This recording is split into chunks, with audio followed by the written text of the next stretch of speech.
그리고 중요한 것은 수학은 간단하게 나타내는 것을 기본 원칙으로 하기 때문에 여기 나오는 곱셈 기호와 나눗셈 기호는 생략해서 좀 더 간단하게 나타내도록 합니다.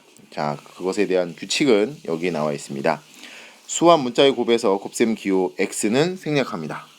수와 문자의 곱에서 곱셈 기호 생략한다라는 것, 즉 3 곱하기 a 이렇게 되어 있을 때는 그냥 3a라고 쓴다는 얘기입니다. 반드시 숫자는 문자 앞에 쓰고요.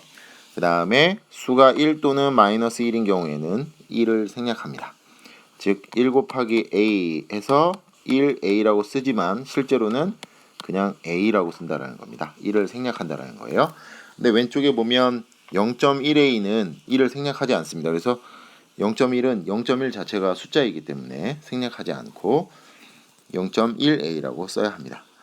자, 다음 문자와 문자의 곱에서도 역시 곱셈 기호를 생략하는데요. x 곱하기 y라고 한다면 x, y라고 쓰는 겁니다. 그리고 보통 알파벳 순서로 쓰는데 꼭 그렇게 해야 되는 것은 아니에요. 자, 같은 문자의 곱은 거듭 제곱의 꼴로 나타내야 되겠죠. 당연히 같은 문자를 여러 번 반복해서 곱할 때는 거듭 제곱을 이용하는 것이 훨씬 더 간단하기 때문에 거듭 제곱의 꼴로 나타내고요. 숫자와 문자 사이의 곱셈 기호를 생략했던 것처럼 괄호가 있는 경우에도 수와 괄호, 문자와 괄호 사이에 있는 곱셈 기호 역시 생략합니다.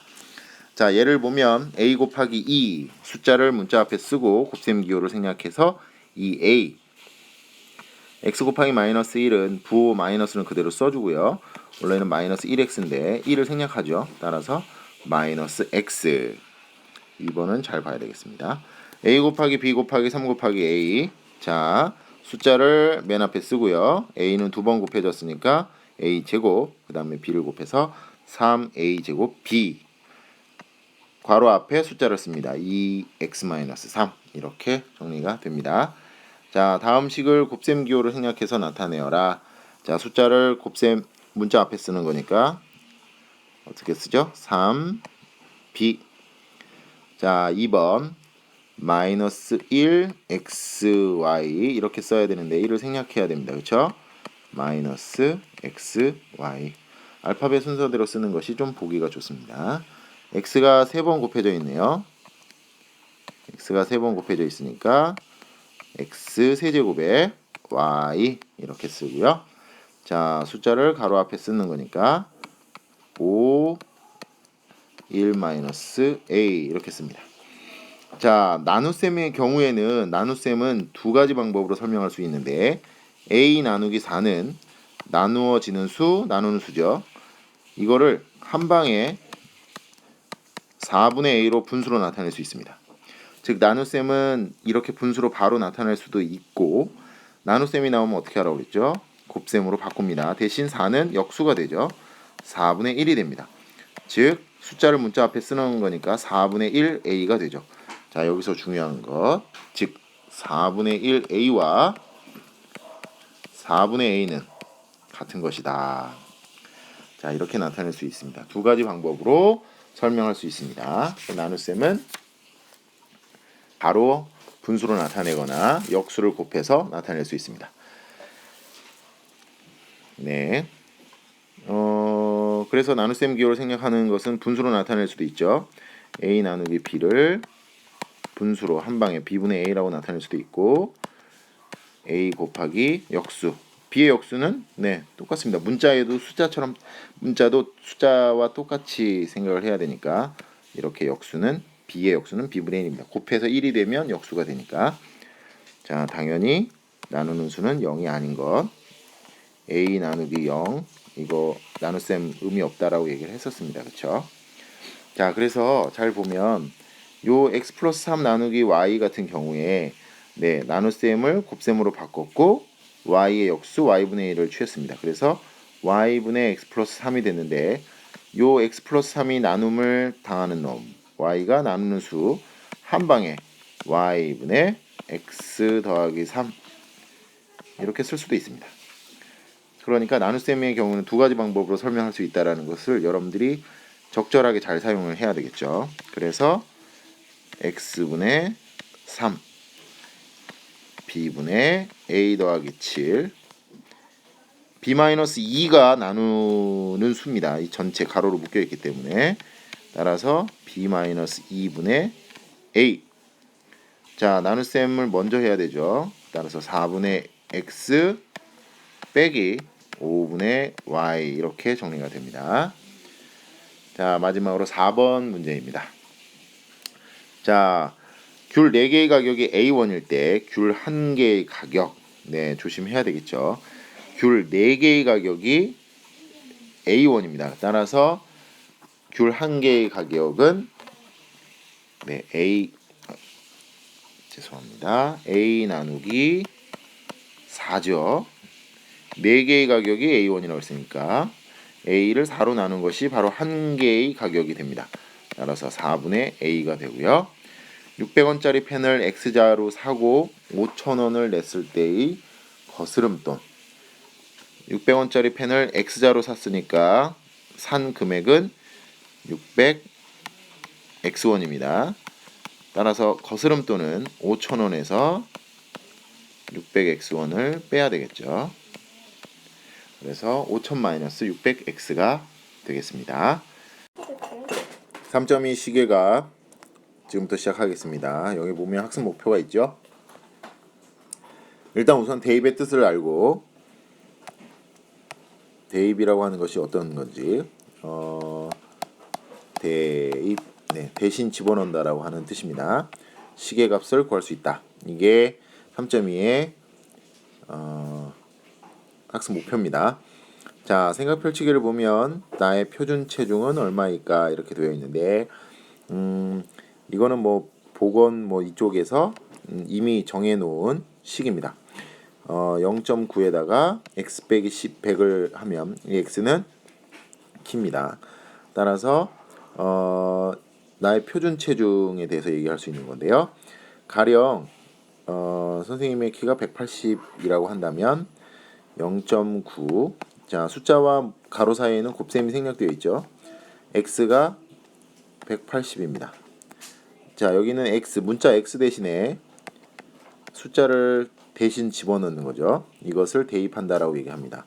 우리가 3.1에서 얘기했던 것처럼 문자라고 하는 것은 아직 알지 못하는, 즉 미지수를 맞지 않은 것처럼 사용할 때 문자를 쓴다라고 했죠. 그러니까 키는 사람들마다 다 다릅니다. 따라서 어떤 게 키일지 모르기 때문에 문자 x를 쓴 것입니다. 따라서 요 x는 키가 160이면 x 대신에 160을 넣어서 이렇게 계산을 할 거고요. 선생님처럼 이렇게 되게 되면 0.9 곱하기 80에 해서 네, 72kg이 선생님의 표준 체중입니다. 13kg을 빼야 되겠네요. 자, 이와 같이 문자를 사용한 식에서 문자 대신 수를 넣는 것을 문자의 수를 대입한다라고 합니다. 그렇게 대입을 해서 계산하면 아까는 문자가 있었을 경우에는 더 이상 간단히 계산할 수가 없었죠. 0.9 x-100 더 이상 간단히 되지 않습니다. 왜냐면 이 문자 x 때문에. 근데 이제 문자 x 대신에 숫자가 들어가게 되면 계산이 가능해지고 어떤 값이 나오게 되는데 이 값을 우리는 시계값이라고 부릅니다. 자, 그래서 시계값을 구해보면 자, a가 -2일 때 a가 -2일 때 식 3a 플러스 5의 값을 구하면 다음과 같다. 자, 왼쪽에 문자의 음수를 대입할 때는 가로를 사용한다라고 되어 있습니다. 3하고 a 사이에는 곱셈이 생략되어 있죠. 3 곱하기 a 플러스 5에 대해서 a 대신에 -2, a가 -2랑 같으니까 대신 집어넣는 겁니다. 이렇게 집어넣게 되면 -1이 됩니다. 자, 다음 페이지로 넘어가면 자, a가 3일 때 다음 식의 값을 구하여라. 네, 5a는 5 곱하기 a니까 a 대신에 3을 대입하고요. 그래서 15 플러스 1이니까 16. 자, 이것을 우리는 a가 3일 때 식 5a 플러스 1의 값이라고 부릅니다. 자, 값이라고 부르는데 a 값이 바뀌면 식의 값은 어떻게 될까요? 역시 바뀌겠죠. 자, a제곱 마이너스 2a. 자, a가 3이니까 a 대신에 3을 대입하면 3의 제곱 마이너스 2 곱하기 3. 그래서 9 빼기 6이 되어서 3 이렇게 됩니다. 자, 조금 더 복잡해집니다. a 값과 b 값이 2와 마이너스 1일 때 주어진 시계값을 구하여라. 자, 3a-b, 네, a 대신에 2를 대입하고요. b 대신에 마이너스 1을 대입하는데, 네, 가로를 쳐서 대입했죠? 중요합니다. 가로를 쳐서 대입하세요.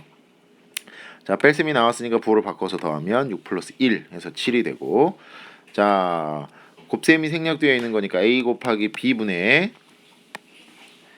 a 더하기 4b 이렇게 되어 있는 거죠. 그래서 a 자리에 2, b 자리에 마이너스 1을 대입하면, 자, 역시 조심해야 될 건 음수를 대입할 때 가로를 쳐서 대입한다. 이렇게 정리가 됩니다. 자, 그러면 더 계산을 해보겠습니다. 자, x 마이너스 3 더하기 y는 4니까 1, 2 곱하기 x 마이너스 3 빼기 4니까요. 마이너스 6 빼기 4니까 마이너스 10. 자, 3 곱하기 y는 4네요. 4의 제곱. x가 마이너스 3입니다. 자, 분모 분자의 마이너스 하나죠. 나눗셈이랑 똑같은 거라서 전체 부호는 마이너스고요. 약분하면 16.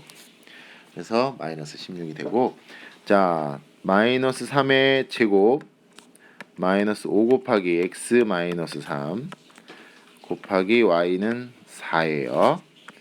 자, 마이너스 3을 제곱한 거니까 전체 부호 플러스 9가 되고, 마이너스 마이너스 플러스니까 전체 부호 플러스에, 네, 5, 4, 23, 60. 그래서 69가 되겠습니다. 자, 예제 2번. 자, 지금처럼 이렇게 문장으로 주어져 있는 이런 문제에서 오른쪽 그림과 같이 가로의 길이가 a cm, 세로의 길이가 bcm인 직사각형의 둘레의 길이입니다. 넓이 아니고요. 둘레의 길이. 자, 둘레의 길이를 a와 b를 이용해서 나타내어라. 자, 둘레의 길이는 가로가 2개죠. 따라서 2a. 자, 세로도 2개입니다. 2b죠. 이걸 더해주면 됩니다. 이게 바로 둘레의 길이 l이 됩니다. 자, 그러면 교과서에 나와 있는 것처럼 이거와 같다. 자, 2 곱하기 2 곱하기 분배 법칙 이용하면 이렇게 가로로 묶을 수 있습니다. 분배 법칙을 이용하는 거예요. 둘 다 가능합니다. 자, a가 10이고 b가 6일 때 직사각형의 둘레의 길이를 구하여라 라고 했으니까 a 대신에 10, b 대신에 10, b 대신에 6을 대입하면 됩니다. 자, 그런데 이렇게 가로로 묶여 있는 경우에는 훨씬 더 쉽게 대입해서 계산할 수 있죠. 16이 되니까 32cm 이렇게 정리할 수 있습니다. 마지막으로 최종 문제 3번. 자, 오른쪽 그림과 같이 한 변의 길이가 a 미터인 정사각형 모양의 꽃밭에 폭이 b미터로 일정한 길을 만들려고 합니다. 여기 길이 있습니다. 여기 길이네요. 여기가. 자, 길을 제외한 꽃밭의 넓이를 s제곱미터라고 한다. 자, 넓이를 구하는 방법은 요 넓이하고 요 넓이를 더해도 되지만 전체 넓이에서 요 길의 넓이를 빼주면 되겠죠. 따라서 전체 넓이 s. 자, s는 전체 정사각형 모양의 꽃밭의 넓이 a제곱에서, 자, 요 직사각형, 네, 가로의 길이는 b고요. 세로의 길이가 a입니다. 따라서 a 곱하기 b. 곱셈 비교 생략하면 a, b가 되겠습니다. 자, 이렇게 s 넓이를 구했고요. 자, a가 20, b가 2라고 할 때 주어진 꽃밭의 넓이를 시계값을 이용해서 계산해 보면 20의 제곱 마이너스 20 곱하기 2가 되죠. 따라서 분배 법칙을 이용해 볼까요? 네, 요거는 a 빼기 b. 네, 혹시 어려우면 그냥 계산하면 됩니다. 20 곱하기 20 빼기 2가 되어서 20 곱하기 18이죠. 따라서 360 이렇게 구할 수 있는데, 혹시 어려우면 그냥 여기서 계산하세요. 400 빼기 40이죠. 그래서 360 이렇게 계산해도 됩니다. 자, 이렇게 해서 문자를 사용해서 식을 표현했는데, 거기 그 문자에 어떤 특정한 숫자를 대입을 해서 그 식을 계산해서 얻어낸 값, 이것을 식의 값이라고 부릅니다.